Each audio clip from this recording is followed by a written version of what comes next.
Welcome back అండి. అయితే చేపల పులుసు వండాలని చెప్పి అనుకున్నాము. ఇవి సముద్రం నుంచి మేము తెచ్చుకున్న చేపలండి.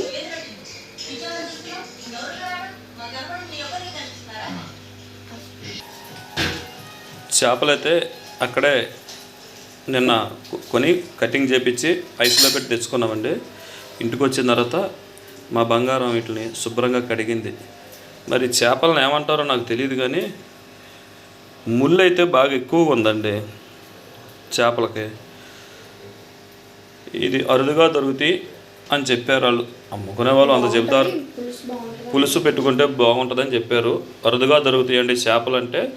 వాస్తవానికి అయితే 3 చేపలు ఉన్నాయి. నేను ముందు 500 ఇచ్చాను ఈ 3 చేపలకి, ఇంకా కొన్ని చేపలకి. తర్వాత ఒక వ్యక్తి వచ్చి 700 ఇస్తాను, నాకు ఈ 3 చేపలు ఇచ్చాయని గొడవ అడిగాడండి అతను. ఇవ్వనన్నాం. మరి ఆ సిండికేట్లో మనిషో ఎవరో అయితే మనకు తెలీదు. చేపలు అయితే రుచిగా ఉంటాయని చాలామంది చెప్పారు. ఈ మొత్తం మీద 3 దొరికినాయి అంట చాలామందికి. దీనికోసం అండి 2 ఉల్లిపాయల పేస్ట్ పట్టుకున్నాను, 4 పచ్చిమిరపకాయలు, కొంచెం చింతపండు, ఉప్పు, కారం, పసుపు, ఇంట్లో చేసుకుని మసాలా పొడి. అయితే ప్రాసెస్లోకి వెళ్దాం మనం.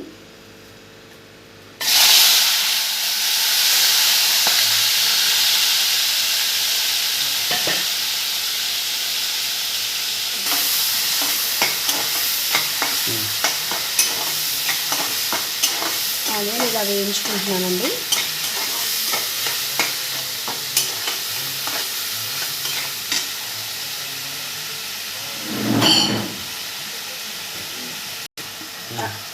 అల్లం వెల్లిపాయ పేస్ట్ యాడ్ చేద్దాము.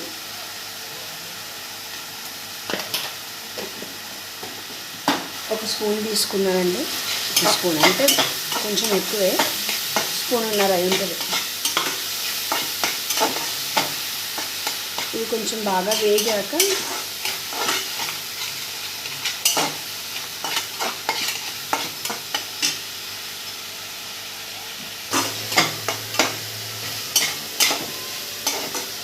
వేగుతుందండి.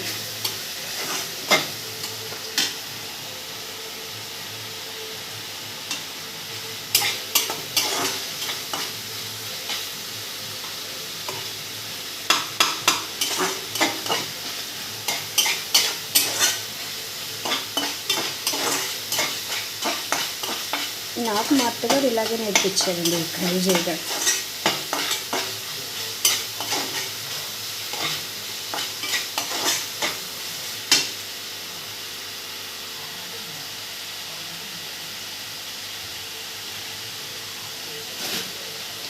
ఉప్పండి, సాల్ట్ వేసుకున్నాం, గల్లుప్పు,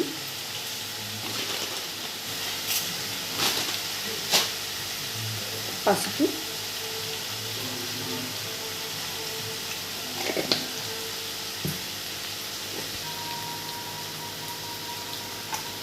కారం ఒక 4 స్పూన్లు వేస్తున్నానండి.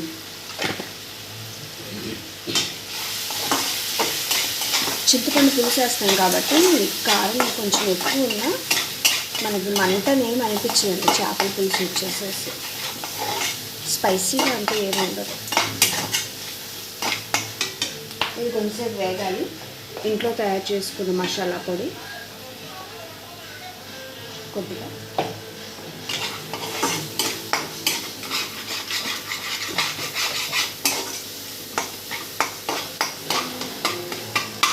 కొంచెం ఆయిల్ బయటకు వచ్చే వరకు ఇది వేగాలండి. కొంచెం టైం. ఇది వేగాక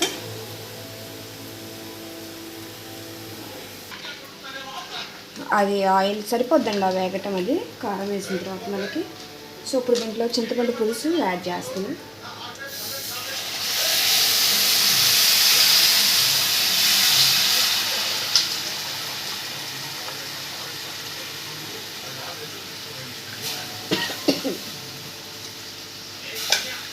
ముక్కలకు సరిపడా పులుసు పోసుకోవాలండి మనం. ముక్కలు మునిగేంత వరకు అంటాం కదా, అట్లా పులుసు ప్రిపేర్ చేసుకున్నాక ఇప్పుడు ఈ చేప ముక్కలు దీంట్లో వేసేస్తున్నానండి.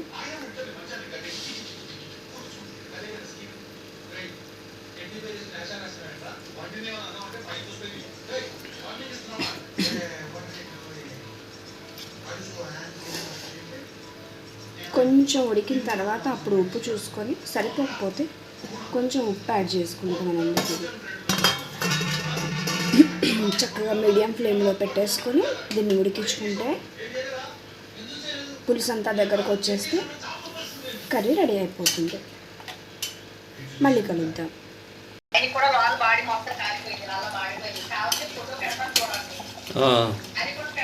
ఫ్రెండ్స్, ఇలా రెడీ అయిందండి ఫైనల్గా కర్రీ. ఈ స్టైల్లో ఉండటం చెప్పాలంటే నేను ఇది ఫస్ట్ టైం. చేపల కూర అయితే నేను ఇలా అయితే ఎప్పుడూ వండలేదు ఈ మోడల్లో. మరి ఇది టేస్ట్ ఎలా ఉంటుంది ఏంటి అనేది చూద్దాం, మా హస్బెండ్ అడుగుతాను. చూడండి ఉప్పు ఎలా ఉందో, సరిపోయిందో లేదు. సూపర్గా ఉందండి. మరి ముక్క సముద్రం చేప ఇప్పుడే తింటాం, ముక్క టేస్ట్ ఎట్టుందో కూడా చూసి చెప్తాను. ఈ లాగిన తర్వాత అయితే ఆఫ్ చేస్తున్నామండి. అయితే కొత్తిమీర పుదీనా కూడా మా వాడు సెంటర్కి వెళ్ళాడు తాటాకి, అది యాడ్ చేసుకోవడమేనండి. ఉంటానండి.